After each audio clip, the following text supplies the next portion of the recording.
नमस्कार, मैं हूं पम्मी प्योर पटना में आपका स्वागत है। आज है 3 मई, दिन रविवार। खबरों की ओर बढ़ने से पहले डालते हैं एक नजर आज की सुर्खियों पर। पटना में फ्लाईओवर और सड़कों की खामियों पर सख्त निर्देश। पटना में यातायात सुधार के लिए पथ निर्माण विभाग के सचिव पंकज कुमार पाल ने प्रमुख सड़कों और फ्लाईओवरों का निरीक्षण किया। जांच में कई तकनीकी खामियां और ट्रैफिक समस्याएं सामने आई। उन्होंने अधिकारियों को सख्त निर्देश देते हुए तय सीमा समय पर सुधार करने का अल्टीमेट दिया। जेपी गंगा पथ, अटल पथ और पाटली पथ पर विशेष फोकस किया गया। कुर्जी के पास धसे अप्रोच स्लैब, खराब सड़क सतह और एक्सपेंशन जॉइंट्स की समस्याओं को जल्द ठीक करने को कहा गया। राजा बाजार फ्लाईओवर और आशियाना मोड़ स्टेशन समेत जल्द काम करने का भी ठोस कदम उठाने के निर्देश दिए गए। गंगा एक्सप्रेसवे से बिहार दिल्ली का सफर हुआ आसान। गंगा एक्सप्रेसवे और शामली गोरखपुर एक्सप्रेसवे के निर्माण व उद्घाटन से बिहार और दिल्ली के बीच दूरी तेजी से घट रही है। इन एक्सप्रेसवे से पटना, गया, बेतिया समेत कई जिलों का सफर 12 से 15 घंटे में संभव हो जाएगा। 120 किलोमीटर प्रति घंटे की रफ्तार और एक्सेस कंट्रोल सिस्टम यातायात को तेज और सुरक्षित बनाएंगे। यह नेटवर्क दक्षिण और उत्तर बिहार दोनों को जोड़ते हुए व्यापार, रोजगार और पर्यटन के स्वरूप को बदल सकता है।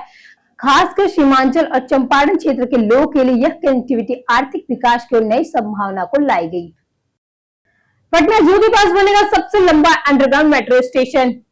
पटना में पटना जू के पास मेट्रो का सबसे लंबा अंडरग्राउंड स्टेशन बनने जा रहा है। इसके लिए सॉइल टेस्टिंग पूरी हो चुकी है और जल्द निर्माण पूरा होगा। स्टेशन लगभग 17 मीटर गहराई में और 355 मीटर लंबा होगा। निर्माण के कारण जू का गेट नंबर 1 करीब 3 साल तक आंशिक रूप से ब्लॉक रह सकता है, जिससे ट्रैफिक डाइवर्ट और वन वे किया जा सकता है। गेट नंबर 2 पर टिकट काउंटर बढ़ाए जाएंगे। स्टेशन पर 6 एक्सकेलेटर, 3 लिफ्ट और 2 फ्लोर की सुविधा होगी, जहां से यात्री अप और डाउन दोनों लाइनों की ट्रेन पकड़ सकेंगे। पटना समेत 6 जिलों में होगा सायरन सन ब्लैकआउट मॉक ड्रिल।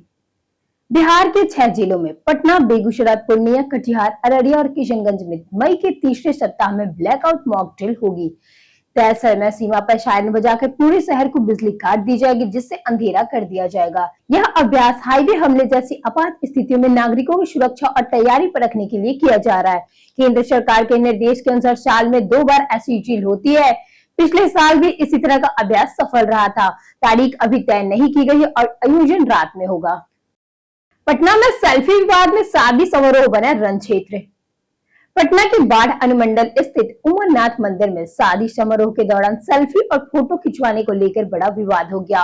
वरमाला के बाद कुछ लोग लगातार फोटो लेने लगे, जिस पर रस्म पूरी तरह रोकने की बाधित कही गई। इसी बात पर कहासुनी बढ़कर मारपीट में बदल गई। दोनों पक्षों के कई लोग, खासकर महिलाएं, घायल हो गई। स्थिति बिगड़ने पर दूल्हा दुल्हन को सुरक्षित स्थानों पर ले जाया गया। सूचना मिलने पर पुलिस मौके पर पहुंची और हालात को नियंत्रित किया। समझाने के बाद मामला शांत हुआ। फिलहाल स्थिति सामान्य थी। पटना में जनगणना शुरू, 31 मई तक होगा घर घर सर्वे। पटना में जनगणना 2027 के तहत डीएम डॉक्टर त्यागरंजन एसएम ने घर घर सर्वे की शुरुआत की, जो 31 मई तक चलेगा। पहले चरण में मकानों की सूचीकरण और गणना की जा रही है। प्रशासन ने जिलों को 2 इकाइयों में बांटकर काम को व्यवस्थित किया।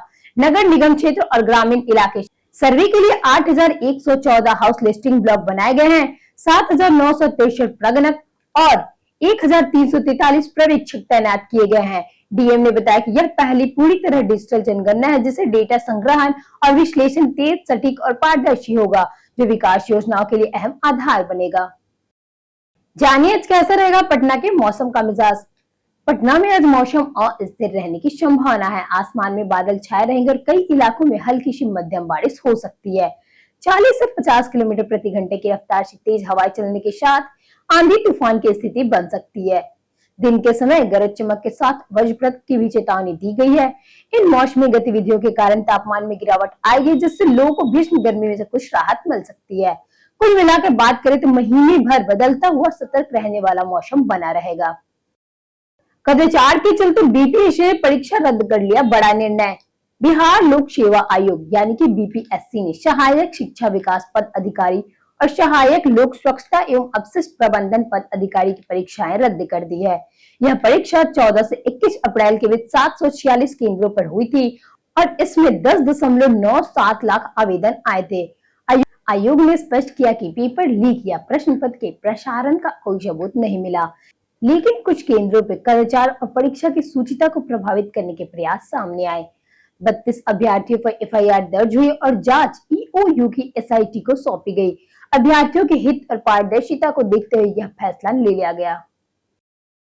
आज होगा नीट यूजी टेस्ट, जाने कुछ जरूरी नियम। आज होगा नीट यूजी 2026 का एग्जाम। दोपहर 2 से 5 बजे तक परीक्षा आयोजित होगी। सेंटर पर एंट्री सुबह 11 बजे से शुरू होकर 1:30 तक ही मिलेगी। अभ्यर्थी को साधारण ड्रेस पहनने की सलाह दी गई है। जूते, ज्वेलरी, घड़ी, इलेक्ट्रॉनिक सामान पूरी तरह बैन रहेगा। केवल चप्पल या लो हिल सैंडल की अनुमति है। एडमिट कार्ड, फोटो, आईडी और जरूरी फोटो के साथ लाना अनिवार्य है। पेन सेंटर पर ही मिलेगा। ओएमआर सीट सावधानी से भरनी होगी और बायोमेट्रिक जांच जरूरी होगी, इसलिए समय से पहले पहुंचना बेहद जरूरी है। विक्रम के 4 चौराहों पे लगे प्याऊ, राहगीरों को मिल रही राहत। पटना के विक्रम में बढ़ती गर्मी को देखते हुए नगर पंचायत ने 4 प्रमुख चौराहों पर सार्वजनिक प्याऊ स्थापित किए। ये केंद्र शहीद स्मारक चौक, निबंधन कार्यालय परिसर, बस स्टैंड और डोमिया पुल पर लगाए गए हैं, जहां लोगों की आवाजाही अधिक रहती है। सभापति मनीता कुमारी ने बताया कि यह पहल आम नागरिकों, खासकर मजदूरों और राहगीरों को राहत देने के लिए की गई है। स्थानीय लोगों और व्यापारियों ने इस कदम की सराहना की। नगर पंचायत ने नियमित जल आपूर्ति और स्वच्छता बनाए रखने के लिए आश्वासन भी दिया। नए एयरपोर्ट से पटना की कनेक्टिविटी होगी और मजबूत। बिहार में सोनपुर और सुल्तानगंज में 2 नए ग्रीनफील्ड एयरपोर्ट 2030 तक तैयार करने की योजना शुरू हो गई है। इसका सबसे बड़ा असर पटना पर पड़ेगा, क्योंकि सोनपुर एयरपोर्ट राजधानी के नजदीक होने से पटना एयरपोर्ट पर बढ़ती यात्रा का दबाव काफी कम होगा। इससे पटना की हवाई कनेक्टिविटी और सुगम होगी। लगभग 100 करोड़ रुपए की शुरुआती प्रक्रिया जारी है और जमीन अधिग्रहण पर भी भारी निवेश किया जा रहा है। इन परियोजनाओं से क्षेत्रीय उड़ान सेवाएं मजबूत होगी, जिससे पटना समेत पूरे राज्य में पर्यटन, व्यापार और रोजगार के अवसर बढ़ेंगे और साथ ही विकास को गतिविधि मिलेगी। जनसाधारण एक्सप्रेसवे में धुआं, शिमरी बख्तियारपुर स्टेशन पे अफरा तफरी। जनसाधारण एक्सप्रेसवे 14603 में सहरसा से अमृतसर जा रही ट्रेन के पावर कार से सिमरी बख्तियारपुर स्टेशन के पास अचानक धुआं निकलने से अफरा तफरी मच गई। ब्रेक बाइंडिंग की वजह से घना धुआं उठने पर यात्रियों ने इमरजेंसी चैन खींचकर ट्रेन रोकी। कई यात्री घबराकर नीचे उतर गए। रेलवे कर्मचारी और चालक गार्ड ने आग बुझाने के यंत्रों से स्थिति संभालने की कोशिश की। सूचना पर दमकल टीम पहुंची और धुएं पर काबू पाया गया। करीब 25 मिनट की देरी के बाद ट्रेन को प्लेटफॉर्म पर लाकर रवाना किया गया। बिहार में नौकरियों की बौछार, सम्राट प्लान पर सियासत तेज। बिहार के मुख्यमंत्री सम्राट चौधरी ने सत्ता संभालते ही रोजगार को प्राथमिकता देते हुए 2030 तक 1 करोड़ परिवारों की नौकरी व रोजगार देने का लक्ष्य रखा। पहली कैबिनेट में पुलिस, ट्रैफिक, कॉलेज और पर्यावरण विभाग में हजारों पदों को मंजूरी दे दी गई। साथ ही फूड प्रोसेसिंग और उद्योगों के जरिए रोजगार बढ़ाने पर जोर है। वहीं नेता प्रतिपक्ष तेजस्वी यादव ने सरकार पर तंज कसते हुए कहा कि बिहार श्रमिक प्रदेश बनता जा रहा है और कल्याण को रोकने के ठोस प्रस्ताव नहीं हो रहे। पटना में घर में घुसकर दंपति पर अपराधियों ने किया हमला। पटना के पीर बहौर थाना क्षेत्र के लालबाग इलाके में शनिवार सुबह अपराधियों ने घर में घुसकर दंपति पर धारदार हथियार से हमला किया। हमले में पति की मौके पर ही मौत हो गई, जबकि पत्नी नाजिया प्रवीण गंभीर रूप से घायल हो गई। उन्हें तुरंत पीएमसीएच में भर्ती कराया गया, जहां उनका इलाज जारी है। घटना के बाद इलाके में दहशत फैल गई। पुलिस मौके पर पहुंचकर जांच में जुट गई और आरोपियों की पहचान कर छापेमारी शुरू कर दी है। 100 को पोस्टमार्टम के लिए भेजा गया तथा सीसीटीवी और फॉरेंसिक जांच जारी है। पटना साइंस कॉलेज में परीक्षा के दौरान छात्रों का बड़ा बवाल। पटना साइंस कॉलेज में एमबीबीएस सेमेस्टर 3 की परीक्षा के दौरान भारी हंगामा हुआ। परीक्षार्थी मोबाइल लेकर परीक्षा केंद्र पर जाने पर अड़े थे, जबकि प्रशासन ने इसकी अनुमति नहीं दी थी। विरोध बढ़ने पर छात्रों ने शिक्षकों से बदसलूकी की और माहौल तनावपूर्वक हो गया। इसी बीच प्रश्न पत्र के सोशल मीडिया पर लीक होने की खबर भी सामने आई। स्थिति बिगड़ने पर पुलिस बुलानी पड़ी, लेकिन परीक्षा अंततः रद्द कर दी गई। पहले भी नकल रोकने का विरोध हुआ था। अब आर्यभट्ट ज्ञान विश्वविद्यालय मामले की जांच के लिए कमेटी बनाकर आगे का निर्णय करेगा। पटना के पर्यटन स्थल में आज बात होगी श्री बड़ी पटन देवी मंदिर की। पटना का यह मंदिर पटना सिटी में स्थित बिहार के प्रमुख शक्तिपीठों में से एक है। यह मंदिर देवी दुर्गा को समर्पित है और मान्यता है कि यहाँ माता सती की दाहिनी जांघ गिरी थी। यह स्थान अत्यंत पवित्र माना जाता है और विशेष रूप से नवरात्रि के दौरान यहाँ हजारों श्रद्धालु पूजा अर्चना के लिए पहुंचते हैं। मंदिर में महाकाली, महालक्ष्मी और महासरस्वती की प्रतिमाएं स्थापित है। अपनी धार्मिक आस्था, पौराणिक महत्व और सांस्कृतिक विरासत के कारण यह मंदिर पटना का प्रमुख तीर्थ स्थल बन चुका है। पटना म्यूजियम में पहली बार पर्यटकों का रिकॉर्ड टूटा। पटना स्थित बिहार म्यूजियम ने इस साल पर्यटकों की संख्या के मामले में नया रिकॉर्ड बनाया है। पिछले 10 वर्षों में पहली बार एक साल में 5 लाख से अधिक लोगों ने इसका भ्रमण किया, जबकि वीआईपी दौर और आयोजन को मिलाकर यह आंकड़ा करीब 7 लाख पहुंच गया है। प्राचीन कलाकृतियों, बौद्ध, जैन, हिंदू, सिख धरोहर और आधुनिक सुविधाओं ने इसे प्रमुख आकर्षण बना दिया है। बढ़ती पर्यटक संख्या से बिहार के पर्यटन क्षेत्र को भी बढ़ावा मिला है। म्यूजियम ने इसे एक बड़ी उपलब्धि बताया, जो इसकी लोकप्रियता को दर्शाती है। पीएमसीएच के डॉक्टर 600 परिवारों को देंगे मुफ्त इलाज। पीएमसीएच ने फुलवड़िया शरीफ की इस्माइलपुर ढिबरा पंचायत में केंद्र सरकार के पायलट फैमिली एडॉप्शन प्रोग्राम की शुरुआत की है। इसके तहत 600 ग्रामीण परिवारों को डॉक्टर 3 साल तक गोद लेकर मुफ्त इलाज और नियमित स्वास्थ्य सेवाएं निगरानी देंगी। लगभग 100 एमबीबीएस छात्र घर घर जाकर सर्वे करेंगे और परिवार की बीमारी और जरूरतों का रिकॉर्ड तैयार करेंगे। हर छात्र 3 से 5 परिवार की जिम्मेदारी संभालेंगे। योजना में मुफ्त जांच, इलाज और स्वास्थ्य जागरूकता शिविर भी शामिल है। विधायक श्याम रंजक ने इसे स्वस्थ फुलवड़िया की दिशा में महत्वपूर्ण कदम बताया और सबका स्वास्थ्य सबका विकास का संदेश दिया। पटना पुलिस ने 8 अंतर्राज्यीय तस्कर किए गिरफ्तार। पटना के नदी थाना पुलिस ने नशे के खिलाफ बड़ी कार्रवाई करते हुए 8 अंतर्राज्यीय तस्करों को गिरफ्तार किया, जिसमें 6 पुरुष और 2 महिलाएं शामिल है। यह गिरफ्तारी कच्ची दरगाह इलाके में गश्त के दौरान की गई, जब सभी संदिग्ध भागने लगे थे। तलाशी में 675 बोतल कोडीन, फास्फोर्ट युक्त कफ सिरप और 3 मोबाइल फोन बरामद हुए, जिसकी कीमत करीब 2 लाख रुपए बताई गई है। सभी आरोपी वैशाली जिले और हाजीपुर के निवासी हैं। मामले में एनडीपीएस एक्ट के तहत केस दर्ज कर पुलिस पूरी तस्करी नेटवर्क की जांच कर रही है।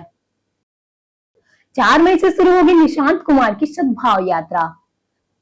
पूर्व मुख्यमंत्री नीतीश कुमार के बेटे निशांत कुमार को 3 मई को पश्चिमी चंपारण से सद्भाव यात्रा की शुरुआत करेंगे, जो 4 महीने तक चलेगी।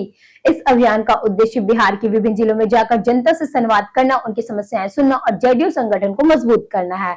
हाईटेक रथ के जरिए वे गांव कस्बों तक पहुंचेंगे और कार्यकर्ताओं में नई ऊर्जा भरेंगे। यात्रा का फोकस सामाजिक एकता, सर्वधर्म समभाव और भाईचारों का संदेश फैलाना है, ताकि विकास के साथ सामाजिक समरसता को भी बढ़ावा मिल सके। सिलेंडर दाम बढ़ोतरी पर कांग्रेस का मोदी सरकार पर वार। कांग्रेस ने कमर्शियल गैस सिलेंडर की कीमतों में बढ़ोतरी को लेकर मोदी सरकार पर तीखा हमला बोला है। पार्टी प्रवक्ता असित नाथ तिवारी ने इसे जजिया टैक्स भी क्रूर बताते हुए कहा कि इससे छोटे दुकानदार, मजदूर और आम लोग प्रभावित होंगे।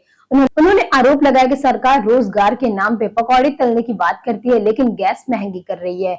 1 मई से कमर्शियल सिलेंडर की कीमत 994 रुपए तक बढ़ी है, जबकि 5 किलो एफटीएल सिलेंडर 261 रुपए महंगा होकर 813.50 रुपए हो गया है।